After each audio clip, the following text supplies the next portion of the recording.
జరుగుతూ ఉంది.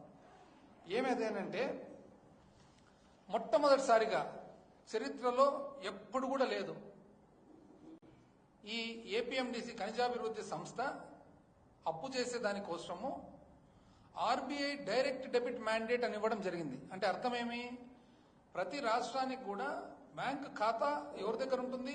ఆర్బీఐ దగ్గర, రిజర్వ్ బ్యాంక్ ఆఫ్ ఇండియా దగ్గర ఉంటుంది. ప్రతి రాష్ట్రానికి, దేశానికి, రాష్ట్రానికి రిజర్వ్ బ్యాంక్ ఆఫ్ ఇండియాలో ఖాతా ఉంటుందన్నమాట.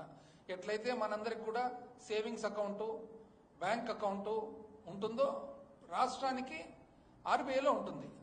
ఈరోజు ఎటువంటి వెసులుబాటు ఇచ్చినారంటే, ఏ కారణం వలన ఒకవేళ ఆంధ్రప్రదేశ్ రాష్ట్ర ఖనిజాభివృద్ధి సంస్థ అప్పు అంటూ కట్టలేకుంటే టైం లోపల, అంటే ఇప్పుడు ఈ నెల జూన్ లోపల 3,429 కోట్లు ఏదైతే అప్పు చేయడం జరిగిందో ఒక కంతు ఉంటుంది. ఆ కంతు ఒకవేళ ఆంధ్రప్రదేశ్ రాష్ట్ర ఖనిజాభివృద్ధి సంస్థ ఏపీఎండిసి కట్టలేకుంటే అప్పుదారులు డైరెక్ట్ గా రాష్ట్రానికి సంబంధించిన ఆర్బీఐలో ఉండే అకౌంట్ నుంచి డబ్బులు డ్రా చేసుకునే దానికి వెసులుబాటు ఇచ్చినారు. నాకు తెలిసి ఎక్కడ చరిత్రలు ఇక్కడ లేదు, రాష్ట్ర చరిత్రలో అయితే లేనే లేదు, దేశ చరిత్రలో కూడా నాకు తెలిసి ఇటువంటి దాఖలాలు ఉండవని చెప్పి నేను అనుకుంటూ ఉన్నాను.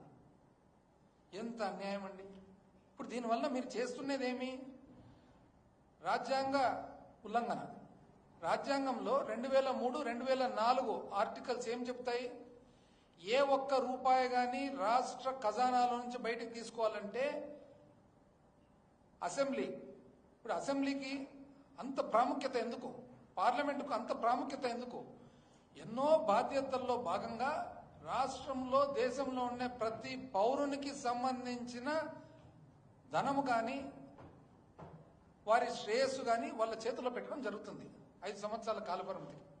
ఈరోజు 203 ఆర్టికల్ ప్రకారము ఏదైనా కానీ ఒక డిపార్ట్మెంట్కు డబ్బులు రావాలనంటే అసెంబ్లీలో ఎమ్మెల్యేలు ఒకవేళ వాళ్ళు ఓట్ చేస్తేనే, సమ్మతం తెలిపితేనే ఇచ్చేదానికి ఉంటుంది. 204 ఆర్టికల్లో అప్రోప్రియేషన్, బడ్జెట్ సెషన్ అయిపోయిన తర్వాత చివరకు మొత్తము ఈ సంవత్సరానికి ఈ డబ్బులు పరిపాలన చేసేదానికి అవసరం అంటే రాష్ట్ర శాసనసభ ఆమోదం తెలిపిన తర్వాతనే డ్రా చేయడానికి అవకాశం ఉంటుంది. అంతవరకు ఒక్క రూపాయి కూడా డ్రా చేయడానికి అవకాశం ఉంటుంది. ఓన్లీ గవర్నర్ గారికి ప్రత్యేకమైన కోర్టుకు సంబంధించినవి తప్ప మిగతా